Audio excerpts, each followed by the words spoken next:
When you think of science fiction, what images are conjured into your head? Do you think of spaceships, aliens, lasers, strange planets, parallel universes, times long gone, or times yet to come?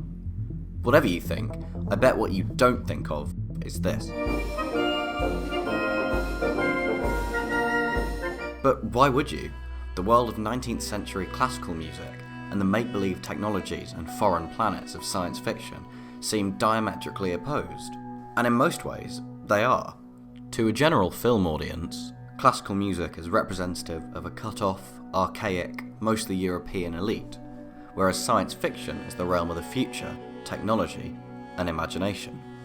But tell this to the directors of 9 of the American Film Institute's top 10 science fiction films, all of which have scores which are either classical music that already existed, classically influenced music originally produced for the film, a mixture of orchestral and electronic music, or in the case of A Clockwork Orange, classical music played using electronic instruments.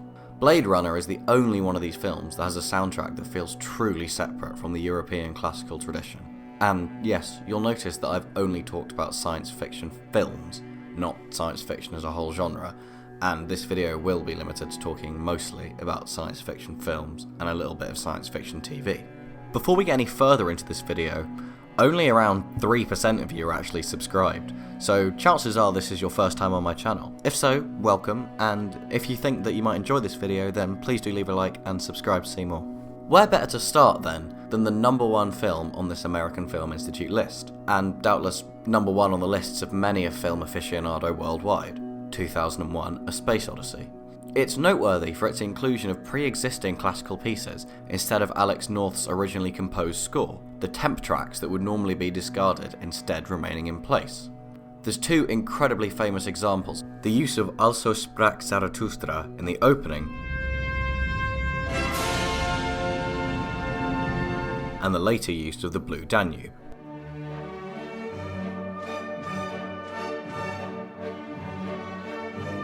I've seen a number of analyses offered up as to why Kubrick chooses to use these pieces, and all of them seem to fundamentally say the same thing. F.F. Mormani says that it accentuates the majesty of human achievement in space. Philip Hayward says that it creates an epic depth that both dignifies the action shown on screen and suggests the socio-cultural history that has enabled technological progress. Tanya Brown says that it uses the music of the past to illuminate a vision of the future.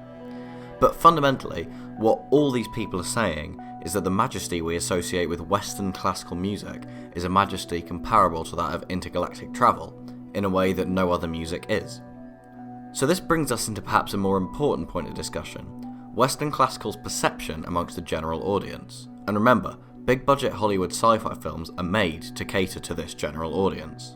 Tantacruel has a fantastic video linked in the description, which goes into incredible detail on this topic, but for our purposes, he eloquently demonstrates that classical music has an image problem. It's seen from the outside as stuffy, antiquated, and an elitist art form, or an ivory tower, inaccessible yet aspirational one, and this is something that's also perpetuated from the inside. He gives the great example of the Hyundai Sonata and the accompanying adverts, which use classical music as a shorthand for engineering precision and an all-round exquisite product. There's Schubert's Sonata in A minor. And then there's the all-new Hyundai Sonata. This is to say that classical music, in spite of the wide range of emotions that it can convey, and the wide range of economic status of the mostly white, mostly European, mostly men who produced it, it has been reified into excellence, prestige, and high culture. So that provides one explanation for why sci-fi loves classical music, because it serves as a shorthand for all things grand. Kubrick himself once said that, however good our best film composers may be, they're not a Beethoven, a Mozart, or a Brahms. Why use music which is less good, when there is such a multitude of great orchestral music available from the past? But this isn't quite the whole story, since 2001's music is not simply Beethoven, Mozart, or Brahms, but heavily uses the work of Ligeti,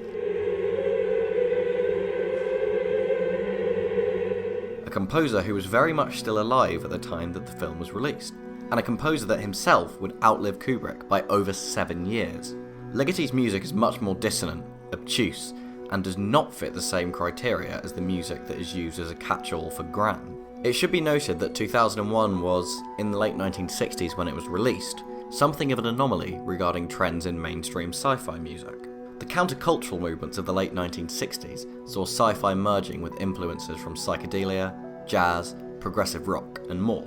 You don't need to look any further than the likes of Sun Ra and his Afrofuturism, David Bowie's Spaceman aesthetic, or Syd Barrett's nascent band Pink Floyd, who somehow managed to coexist in a world of kitsch, pastoral Englishness, alongside a certain intergalactic flair.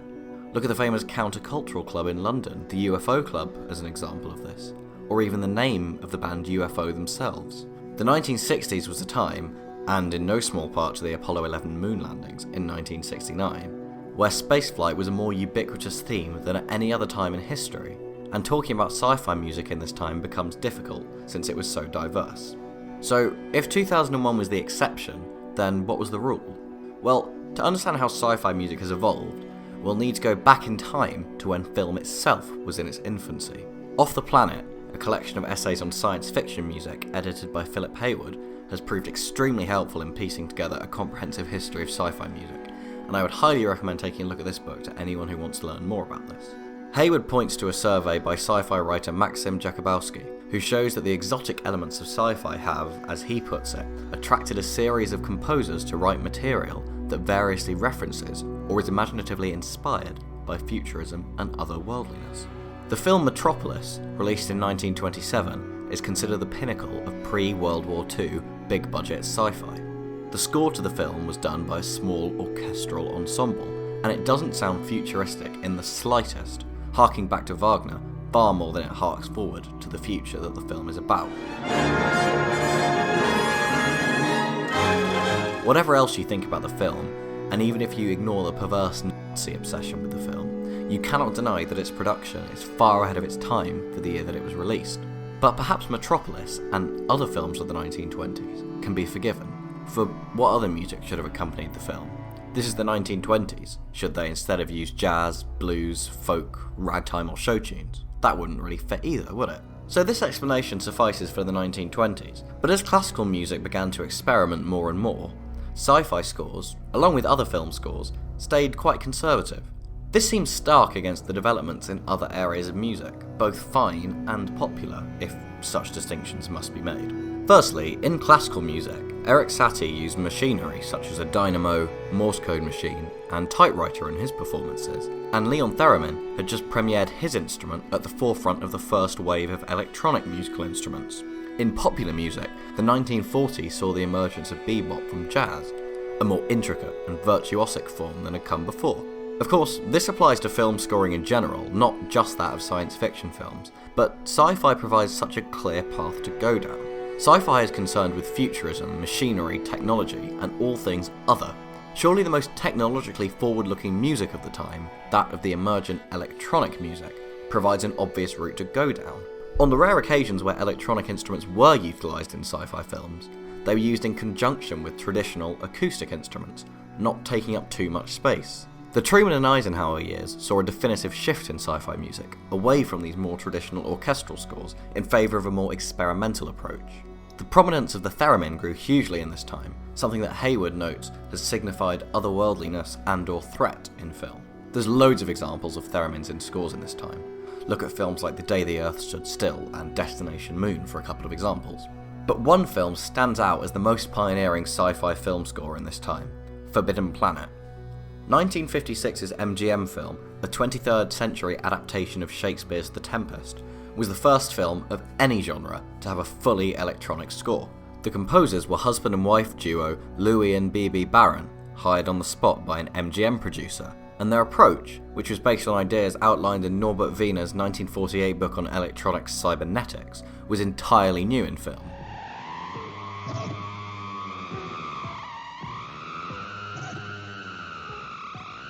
In a time that music theorist Rebecca Layden describes as a time when electroacoustic music and musique concrète were the esoterica of ivory tower pursuits, Forbidden Planet disseminated a new sound palette to a popular audience. It thus played an important role in anchoring the signifying relationships between a new category of musical sounds and their narrative connections. The music of Forbidden Planet was not, as A Clockwork Orange would become 15 years later, traditional Western classical music put through electronic instruments, but something new, something much closer to musique concrète.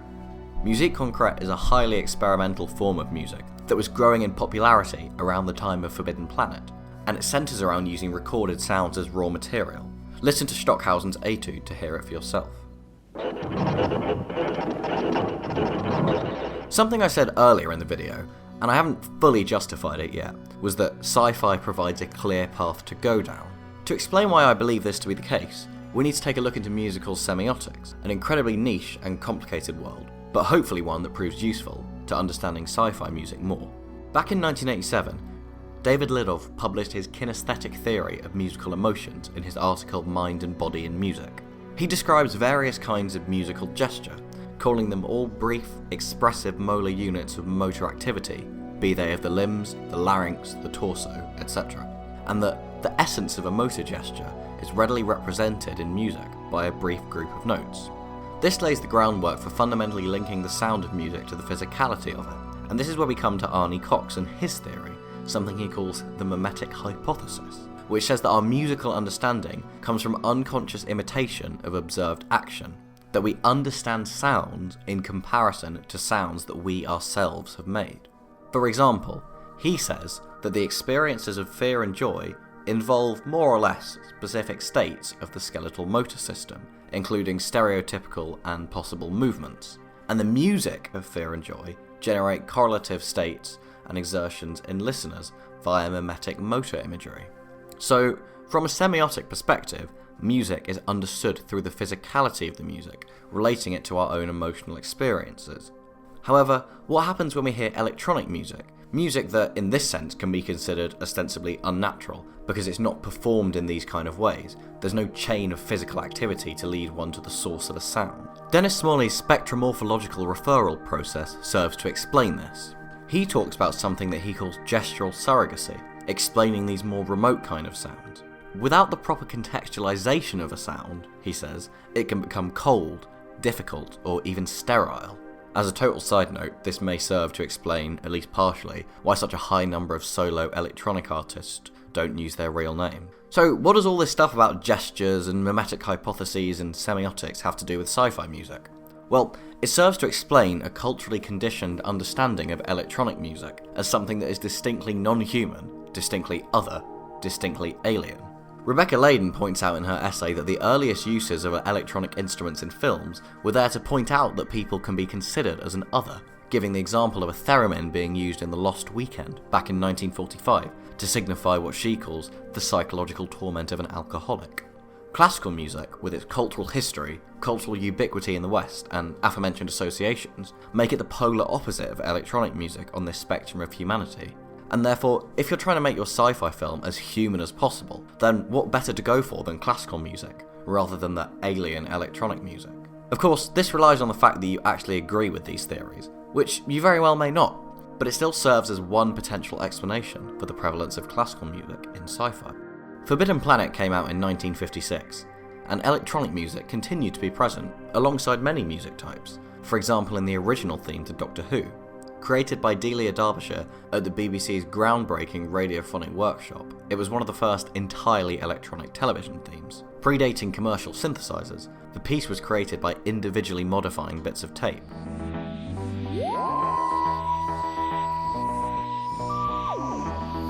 But largely the trends of the Truman-Eisenhower years continued within the world of sci-fi music. But this all changed in 1977 with the release of Star Wars. Remember all the stuff I was saying about how classical music can tether a sci-fi film to Earth, whereas electronic music will help it feel more alien and separate? Well, when John Williams composed for Star Wars, he firmly took the view that classical music was the way to go. He said that he wanted to write music that would put us in touch with very familiar and remembered emotions, which for him, as a musician, translated into the use of a 19th century operatic idiom, Wagner and this sort of thing. All Western experiences, to be sure.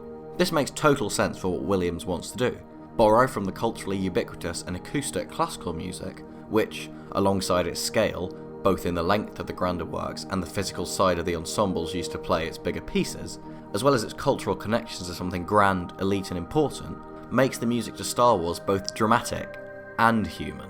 However, there seems to be a fundamental disconnect between what Williams gets the music to do and what George Lucas actually set out to do.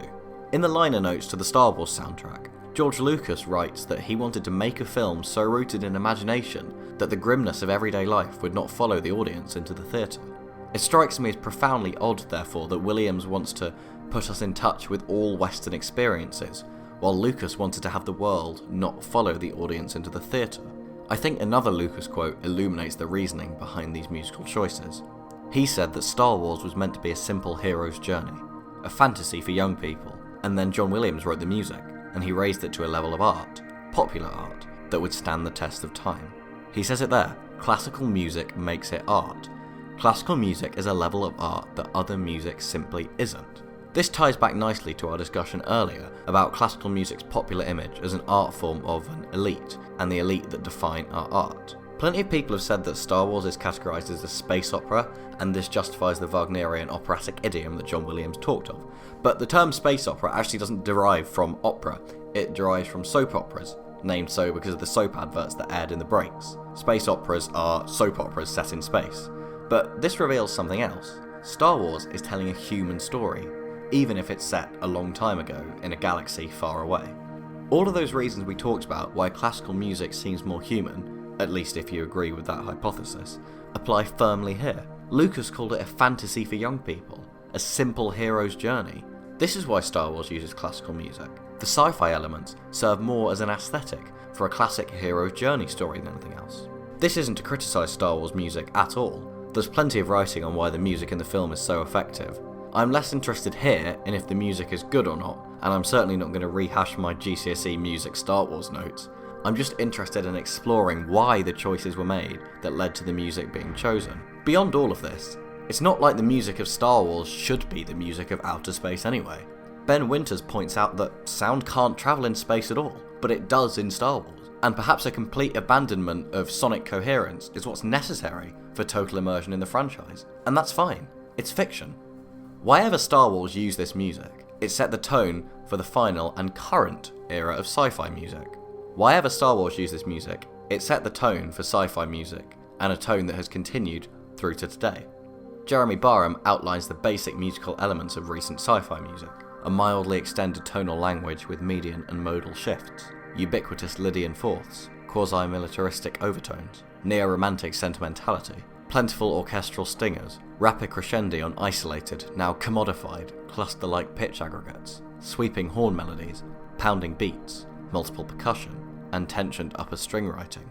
It's become a financial game too. As studios become less experimental, radical avant-garde music taking centre stage over a neo-romantic, catchy theme in big-budget Hollywood films may just be a thing of the past. There's far more in common between the score of Star Wars and Metropolis, released exactly half a century apart, than there is between either of them and Forbidden Planet, released in the middle.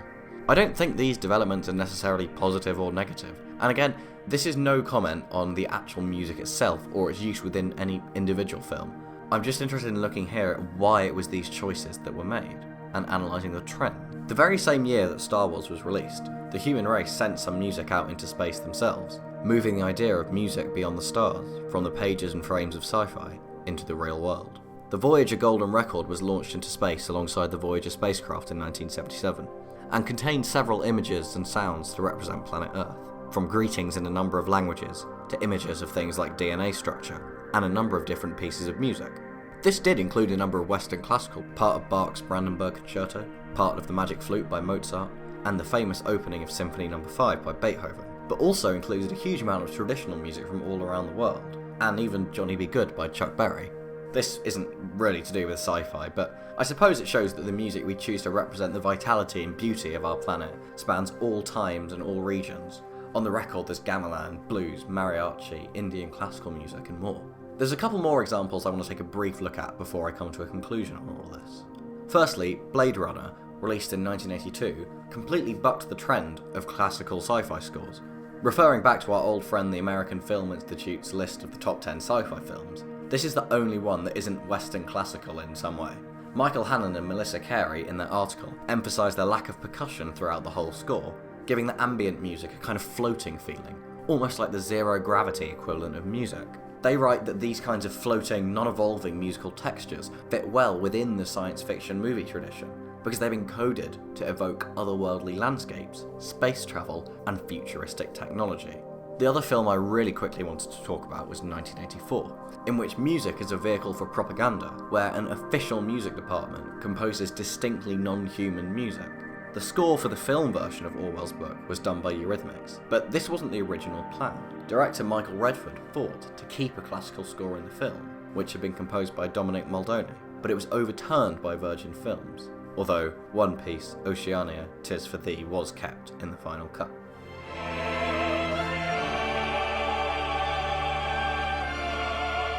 To bring all of this to some kind of conclusion, science fiction has demonstrated a continuous and pervasive obsession with small c classical music, and I've hopefully outlined a number of reasons why.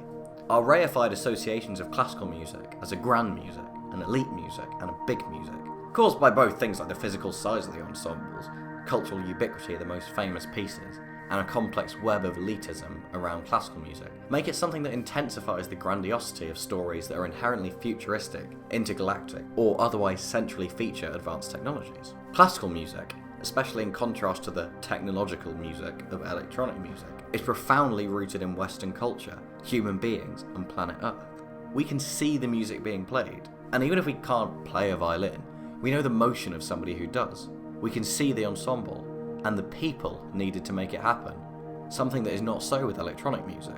This makes classical music a perfect tether to keep sci-fi stories from veering off too much into the realm of the unrelatable, but only if that's something that the creator wants. But of course, not all sci-fi does use classical music, and even if the big budget Hollywood studios and the greatest sci-fi films of all time lists are now peppered with 19th century inspired scores, films like Forbidden Planet and Blade Runner feature creative and original electronic scores. Thank you so much for watching, and if you enjoyed this video, please feel free to leave a like and subscribe and leave a comment. I try and usually succeed in replying to all of my comments, and once again, thank you very much for watching.